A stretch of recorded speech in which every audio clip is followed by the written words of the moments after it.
এই শোনো, আমরা তো প্রতি বছরই পিকনিকে যাই। আগামীকাল আমরা পিকনিকে যাব, তোমরা সবাই টাকা নিয়ে আইসো। হ্যাঁ, আচ্ছা ঠিক আছে স্যার। আচ্ছা তাহলে তোমরা এখন বাড়িতে যাও। আচ্ছা স্যার। আসসালামু আলাইকুম। ওয়ালাইকুম আসসালাম রহমতুল্লাহি ওয়া বারাকাতুহু। তোমরা সাবধানে যাও তাহলে। হ্যাঁ,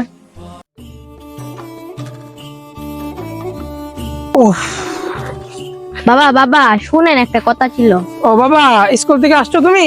জি ও, কি কথা বলো? বাবা, কালকে স্কুল থেকে সবাই পিকনিকে যাব, তাই বলি আমিও যাব। আপনি কি কিছু টাকা দিতে পারবেন? ও আচ্ছা বাবা, তুমি তো জানো আমি 3 মাস ধরে ঘরে বসা, কোনো কাম কাজ করতে পারতেছি না। তো এখন তো আমার পক্ষে সম্ভব না তোমাকে পিকনিকের টাকা দেওয়া। তাহলে তুমি তো এখন পিকনিকে যাইতে পারবা না। তুমি বাবা কষ্ট পেও না, এবছর না গেলে হয় না। বাবা, আপনার বিষয়টা আমি বুঝতে পারছি। আমাদের স্কুল থেকে সব বন্ধু বান্ধব যাবে, আমি না গেলে খারাপ দেখা যায় না। আমার ব্যাংকে জমানো কিছু টাকা আছে, তাহলে আমি এই টাকা দিয়ে চলে যাই। ও আচ্ছা, সে কথা। আচ্ছা, এটা তো ভালো কথা। যদি তোমার কাছে জমানো টাকা থাকে তাহলে তুমি ওরা যাও, আমার কোনো আপত্তি নেই বা কোনো সমস্যা নেই। তুমি যেতে পারো, কোনো সমস্যা নেই। আচ্ছা তাহলে তুমি ঘরে গিয়ে ফ্রেশ হয়ে খাবার খাও, যাও বাবা। আচ্ছা বাবা। ভাইজান, ও ভাইজান, সবুজ ভাইজান।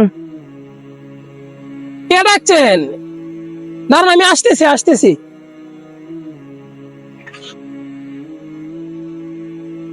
আসসালামু আলাইকুম। ওয়ালাইকুম সালাম। হুজুর, কি মনে করে আমাদের বাড়িতে আসছেন? ভাইজান, আসছিলাম আমাদের মহল্লার পুরানো মসজিদটা ভাঙ্গা নতুন করবো আর কি, তাই কিছু টাকার জন্য আসছিলাম, যদি দিতে পারতেন অনেক ভালো হতো। দিয়ে শরীক থাকেন।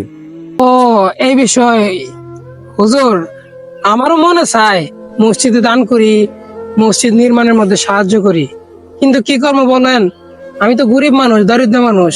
তার উপর আবার 3 মাস ধরে কোনো কাজ কামও পাচ্ছি না এবং করতেও পারতেছি না। আমি আজকে 3 মাস ধরে ঘরে বসা। সেই জন্য হুজুর, যদি কিছু মনে না করেন, এই বছর এবার আমার সম্ভব না টাকাটা দেওয়া। না না না ভাইজান, এখন দিতে পারেন নাই, সমস্যা নাই, সামনে দিয়ে দিয়েন। আচ্ছা ঠিক আছে হুজুর। আচ্ছা ঠিক আছে, আসি। আসসালামু আলাইকুম। ওয়ালাইকুম সালাম। Bye bye. হুজুর হুজুর শুনেন। জি, না বাবা, ডাক দিলা? আপনারা দাঁড়ান, আমি আসতেছি।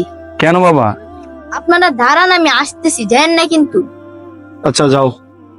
বাবা আমি, জি বাবা। তুমি তো জানোই আমার কাছে টাকা নেই। জি হ্যাঁ, জানি তো। তারপরে তুমি হুজুরদের আবার ডাকলা কেন? বাবা, আমি ভাবছি আমার ব্যাংকে জমানো টাকাগুলো মসজিদে দান করে দেব। কি বলো, তুমি না বলছো ওই টাকাতে পিকনিকে যাবা? বাবা, এবার পিকনিকে না যেতে পারলেও পরের বার যেতে পারবো, কিন্তু আল্লাহর ঘর তো বারবার তৈরি হয় না। তাই বলি কি, এবার যেন সুযোগ আসছে, তাহলে টাকাটা দিয়ে দেই।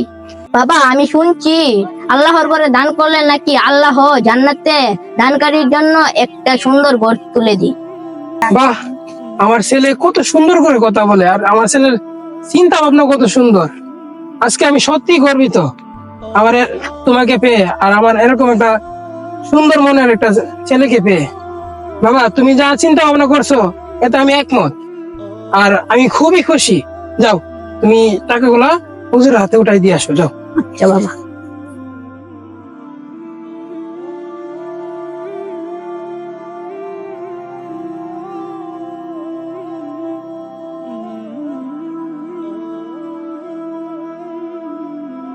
বাবা, আমি গেলাম। আচ্ছা যাও বাবা, টাকাগুলো দিয়ে আসো। আচ্ছা বাবা। আমি গেলাম। হুজুর নেন, এটার মধ্যে কিছু টাকা আছে, আপনি মসজিদের কাজে ব্যবহার করবেন। তোমার বাবা দি বললো টাকা নেই, তুমি কোথায় থেকে আনলা? এটা আমার পিকনিকের জমানো টাকা, আমি পিকনিকে যাব না। ও, তোমার পিকনিকের টাকা আমাদেরকে দিয়ে দিলা, মাশাআল্লাহ। হুজুর, সত্যি ছেলেটা অনেক ভালো। এখনকার মানুষের টাকা পয়সা অভাব নাই, কিন্তু কেউ মসজিদে দান করতে চায় না। ও তো মানে ওর জমানো পিকনিকের টাকা, পিকনিকে যাইবো, পিকনিকের টাকাটা আমাদের কাছে দিয়ে দিয়েছে মসজিদে কাজে লাগানোর জন্য। ছেলেটা সত্যি অনেক ভালো। তোমার মতো সন্তান যদি প্রতিটা ঘরে ঘরে হতো, তাহলে দেশটা শান্তিতে ভরে যেত। বাবা, তুমি বেঁচে থাকো, তুমি অনেক বড় হও, তোমার জন্য দোয়া করি। বাবা এটার মধ্যে কত টাকা আছে? হুজুর তা তো আমার জানা নেই। যদি জানা থাকতো তাহলে হিসাবের খাতার মধ্যে লিখতাম আর কি। হুজুর যে বিনা হিসাবে দান করে তার সাথে আবার কিসের হিসাব? মাশাআল্লাহ বাবা, তুমি অনেক সুন্দর কথা বলছো। তোমার জন্য দোয়া করি অনেক বড় হও। আচ্ছা ঠিক আছে, তুমি বাড়িতে যাও। হ্যাঁ, আচ্ছা, আসসালামু আলাইকুম। ওয়ালাইকুম সালাম।